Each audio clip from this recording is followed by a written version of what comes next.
Hello, my dear friends. Welcome you in Dhara classes. This video is very important for BA 5th semester English literature के लिए मित्रों।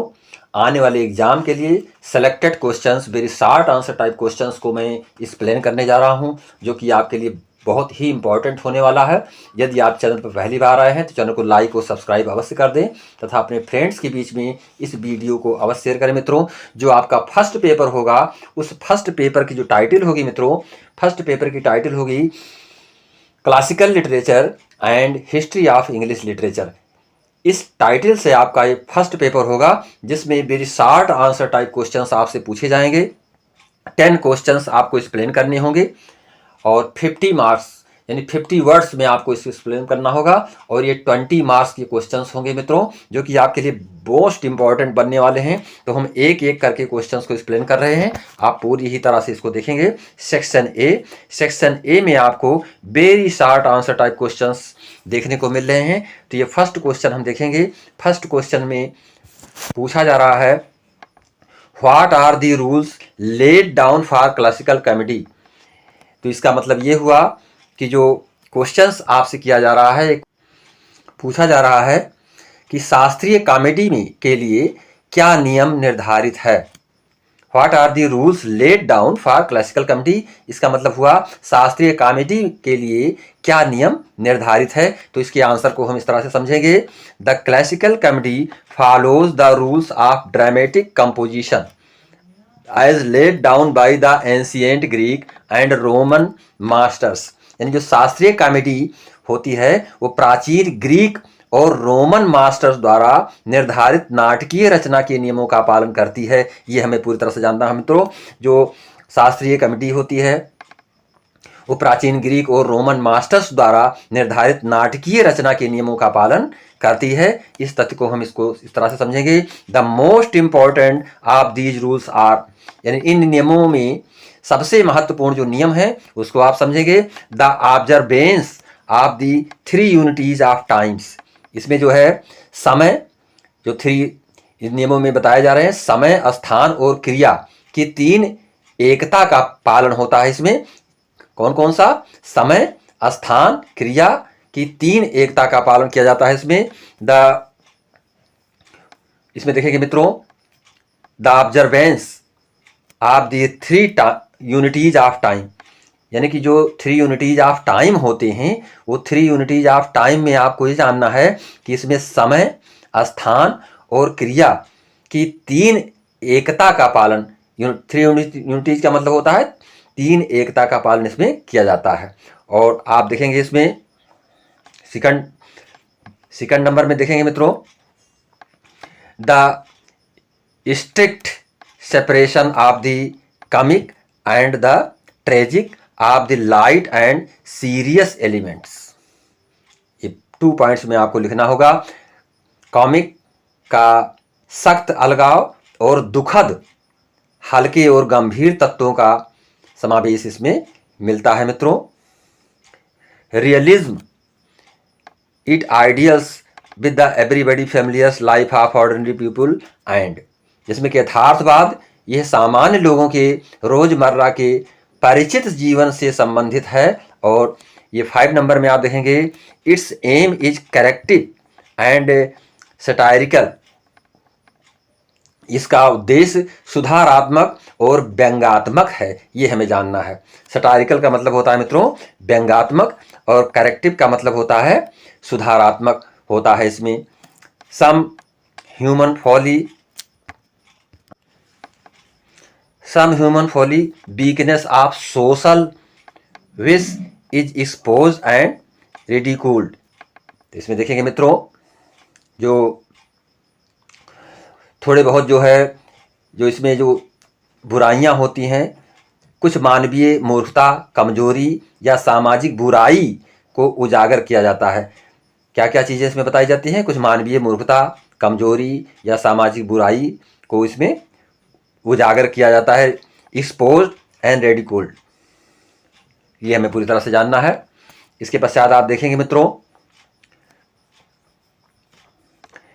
Classical comedy mirrors the life of times.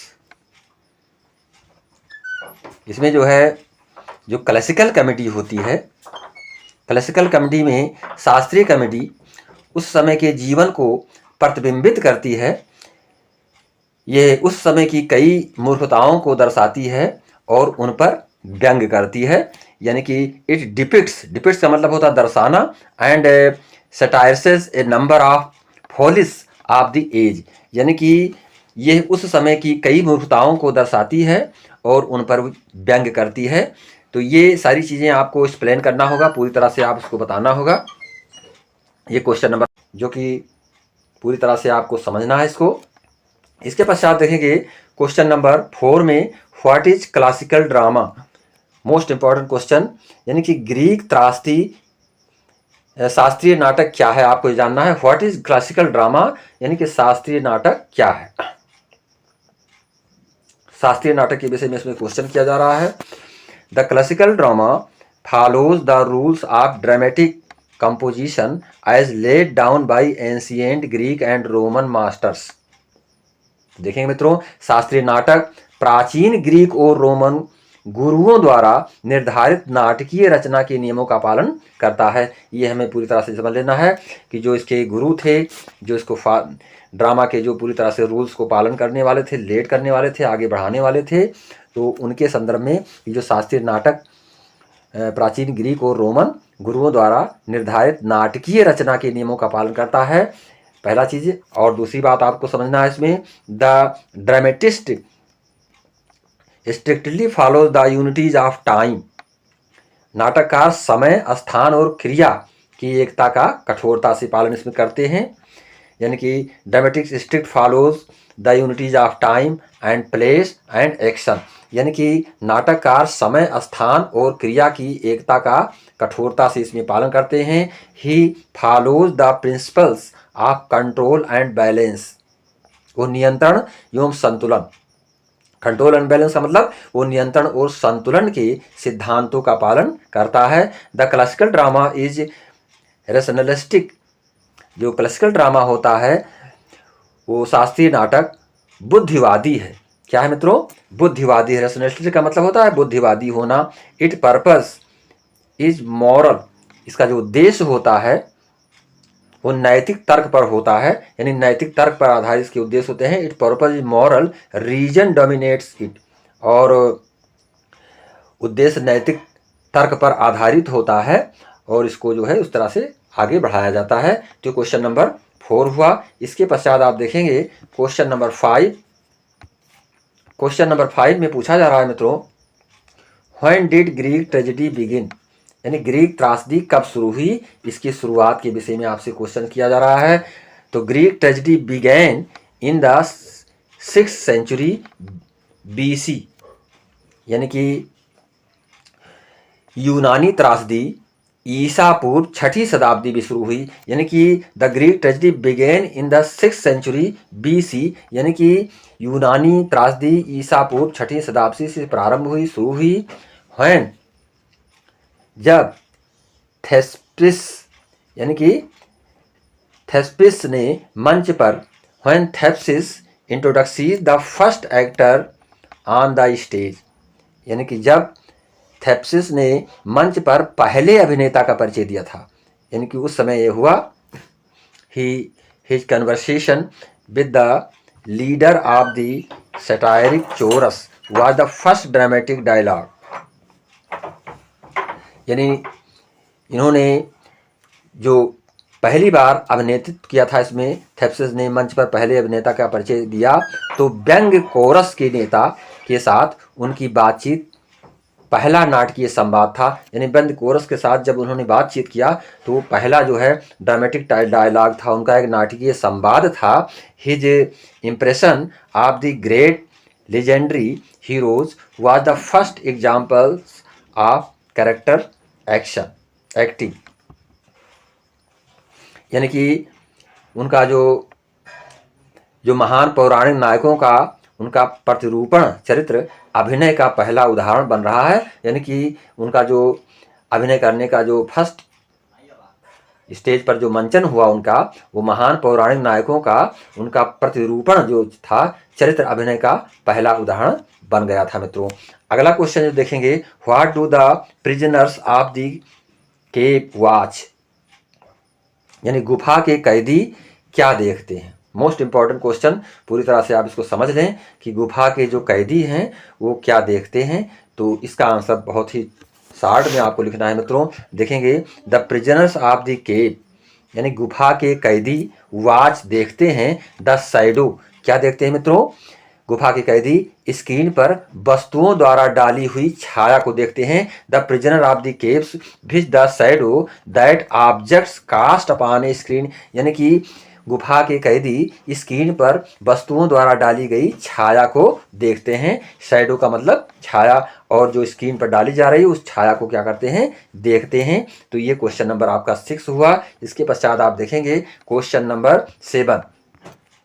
Question number 7 में पूछा जा रहा है, how old would guardians be before they are allowed to contemplate the good, यानी अच्छाई पर चिंतन करने की अनुमति देने से पहले अभिभावकों की आयु कितनी होगी। ये मोस्ट इंपॉर्टेंट क्वेश्चन है। हाउ ओल्ड वुड गार्जियंस, यानी कि गार्जियन जो अभिभावक हैं उनकी आयु कितनी होगी, be before they are allowed to contemplate the good, अर्थात अच्छाई पर चिंतन करने की अनुमति देने से पहले उनकी अभिभावकों की आयु कितनी होगी।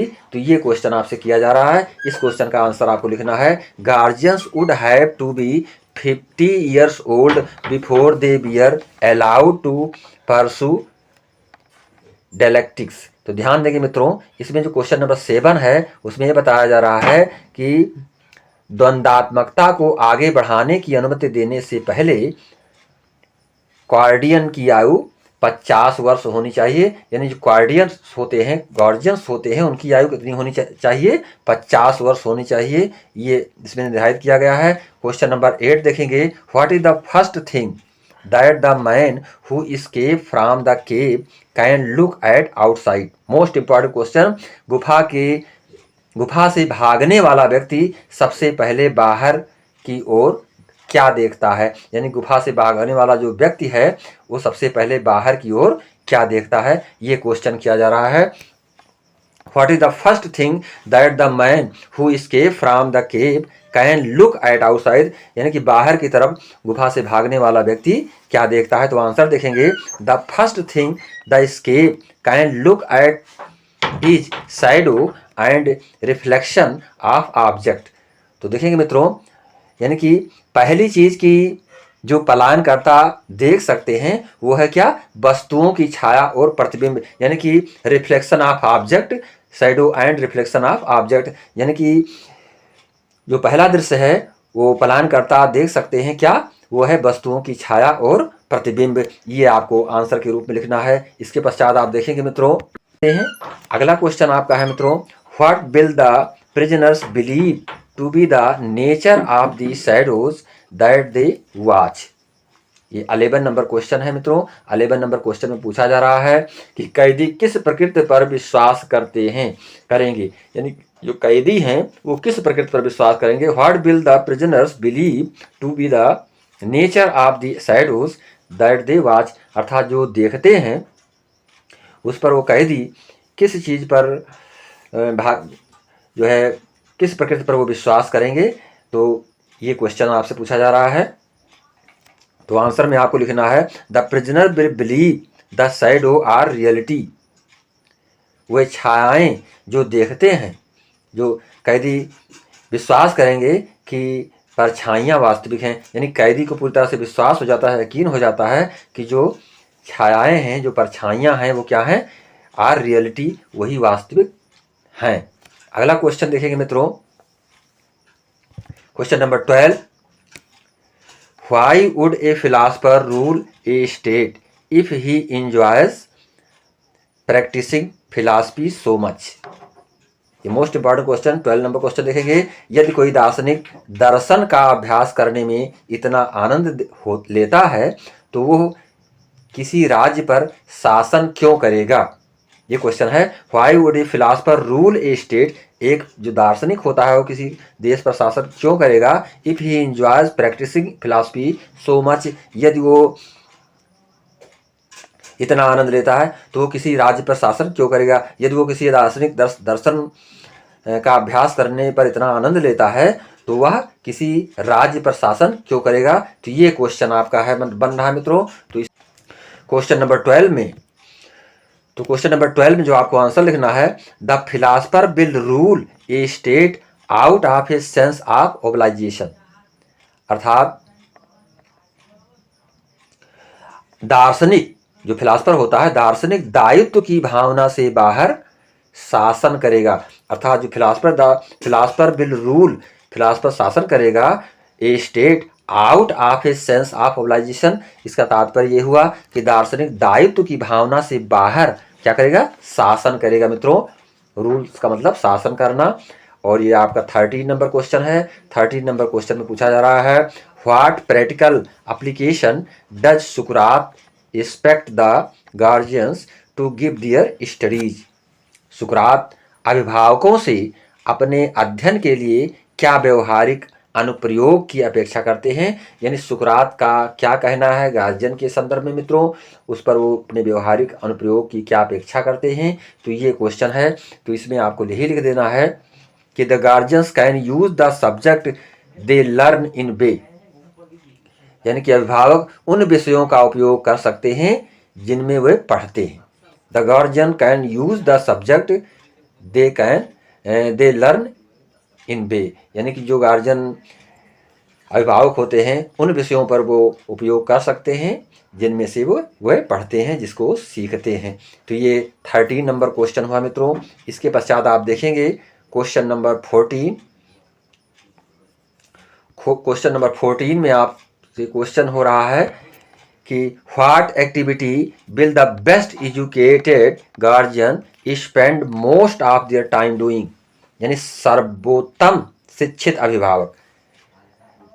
What activity will the best educated guardian का मतलब होता है सर्वोत्तम शिक्षित अभिभावक जो होते हैं अपना अधिकांश समय किस गतिविधियों में व्यतीत करते हैं। क्वेश्चन पूछा जा रहा है, what activities will the best educated guardian spend most of their time doing, यानी अपने काम को अपने समय को वो किस तरह से जो है व्यतीत करते हैं जो सर्वोत्तम शिक्षित अभिभावक होते हैं। इस पर क्वेश्चन किया जा रहा है मित्रों। तो इसके क्वेश्चन के आंसर में आपको लिखना है, the best educated guardian will spend most of their time in the pursuit of philosophy, यानी कि जो ऐसे अभिभावक होते हैं जो पूरी तरह से शिक्षित होते हैं वो अभिभावक अपने समय को किस तरह से कहाँ पर व्यतीत करते हैं मित्रों। तो इसके बारे में बताया जा रहा है कि ऐसे अभिभावक जो हैं वह अपने समय को जो होता है उनका समय वो सबसे अच्छे शिक्षित अभिभावक अधिकांश समय व्यतीत करेंगे। अर्थात सबसे अच्छे शिक्षित अभिभावक अधिकांश समय व्यतीत करेंगे किसके लिए, दर्शन की खोज में मित्रों। अर्थात the pursuit of philosophy, the pursuit of philosophy का मतलब होता है दर्शन की खोज में अपने ज़्यादा समय को व्यतीत करेंगे। तो ये आंसर आपको लिखना है। इसके पश्चात देखेंगे question number 15, what is the final object perceived by the man who escaped from the cave। Question number 15 देखेंगे। क्वेश्चन नंबर 15 में पूछा जा रहा है, मनुष्य द्वारा अनुभव की जाने वाली अंतिम वस्तु क्या है। मोस्ट इंपॉर्टेंट क्वेश्चन ये प्राय जो है पूछा जाता है सभी यूनिवर्सिटियों में कि what is the final object perceived by the man who escape from the cave. ये क्वेश्चन नंबर 15 है कि मनुष्य द्वारा अनुभव की जाने वाली अंतिम वस्तु क्या है।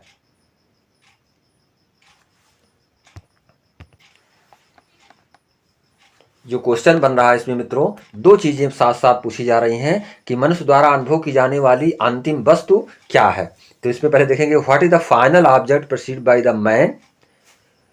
आगे इसमें दिया जा रहा है who escape from the cave, अर्थात गुफा से भागने वाला। अर्थात जो गुफा से भागता है उसका उस मनुष्य का द्वारा अनुभव की जाने वाली अंतिम वस्तु क्या है। तो इसके विषय में आपको बताना है। तो आंसर देखेंगे, the last object the escape can see is the sun. इसका आंसर आप लिखेंगे, भागने वाला जो आखिरी वस्तु देख सकता है वो है सूर्य, यानी उसको क्या कहते हैं, सूर्य मित्रों। तो यहाँ पर हम इसके आंसर को इसी तरह से लिखेंगे, the last object the escape can see the sun. बहुत ही इंपॉर्टेंट है, प्राय सभी यूनिवर्सिटियों में क्वेश्चंस पूछे जा रहे हैं, तो आप पूरे ही क्वेश्चन को समझते चलेंगे और हम चाहेंगे कि कमेंट के रूप में आप हम तक अपनी प्रतिक्रिया को अवश्य प्रेषित करें। इसी के साथ नमस्कार, जय हिंद, जय भारत।